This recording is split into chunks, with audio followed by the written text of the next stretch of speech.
Hey everyone, my name is Nigel Bajos, and it's going to be a quick video for y'all today.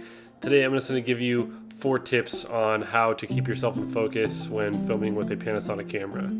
So if you're like me and you like to shoot with Panasonic cameras, one of the hardest things to do is to keep yourself in focus when you're trying to film YouTube videos like this. The cameras from Sony and Canon do a pretty good job with the continuous autofocus, but for Panasonic users, continuous autofocus isn't really that great. The only exception being maybe the Panasonic G9. I've heard a lot of really good things about the autofocus on that camera, but typically continuous autofocus on Panasonic cameras is basically unusable. Now that's not to say that Panasonics are bad at autofocus in general. If you're taking photos and you just need like snappy autofocus for photos, I'd say Panasonic cameras are really good in that regard. But when it comes to continuous autofocus, that's where they kind of fall short. So I'm going to give you some tips on how you can keep yourself in focus when you're shooting YouTube videos like this, because I know a lot of you struggle with that, and I've definitely struggled with it in the past.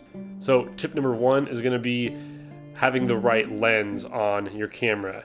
Now, if you're going to be doing like YouTube style videos like this, I would definitely say shoot with a wider lens. So lenses that I think fall in like the wide angle category is basically anything that gives you under 35 millimeter equivalent field of view.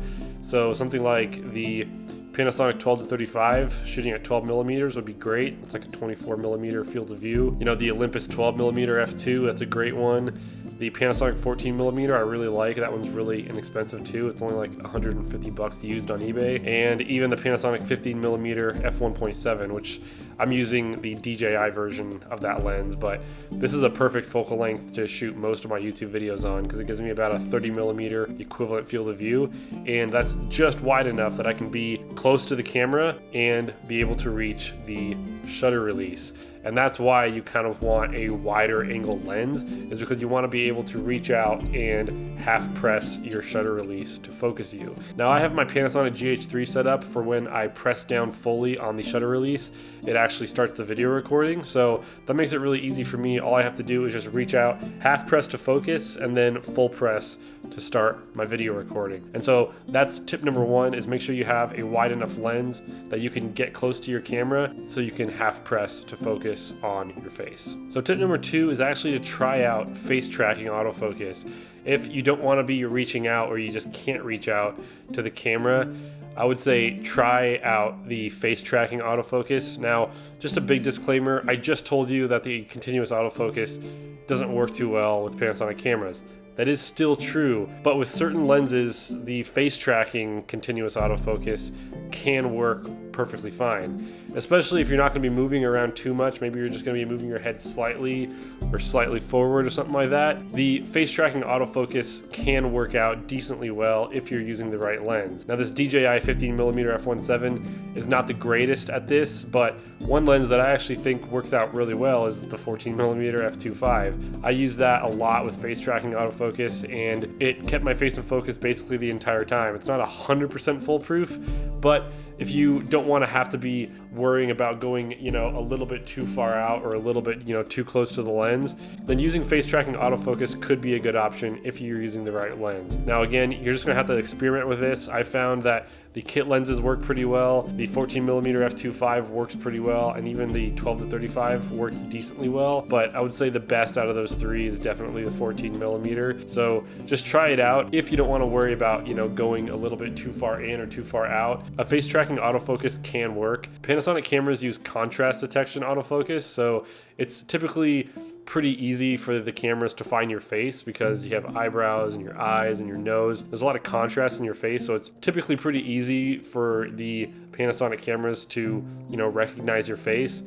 Granted, your face is well lit enough. Now, I'm not sure if this has been doing a perfect job keeping my face in focus, but it is an option if you just want a little bit more like freedom of movement in your YouTube videos. So I would never trust like the continuous autofocus at just like a single point or even like multiple points. I definitely wouldn't trust a Panasonic camera with that, but face tracking, it typically works fairly well. So this next tip should be helpful if you're using a lens that maybe isn't so wide.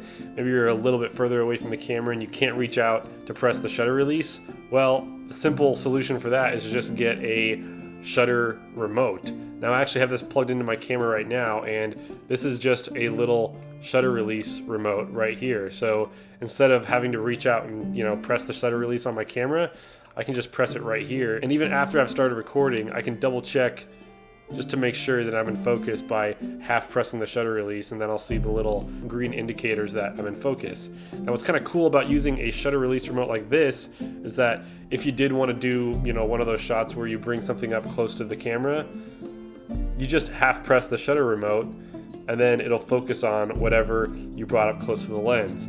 Press the shutter remote again, and it finds your face. Sure, it hunts a little bit and it kind of pulses, but it's a pretty simple and effective solution if you just don't want to have to be touching your camera a bunch. A shutter release remote is a really convenient thing to have if you're going to be further away from your camera and you want to make sure that you're still in focus. So this last tip is for those of you who are using manual focus lenses.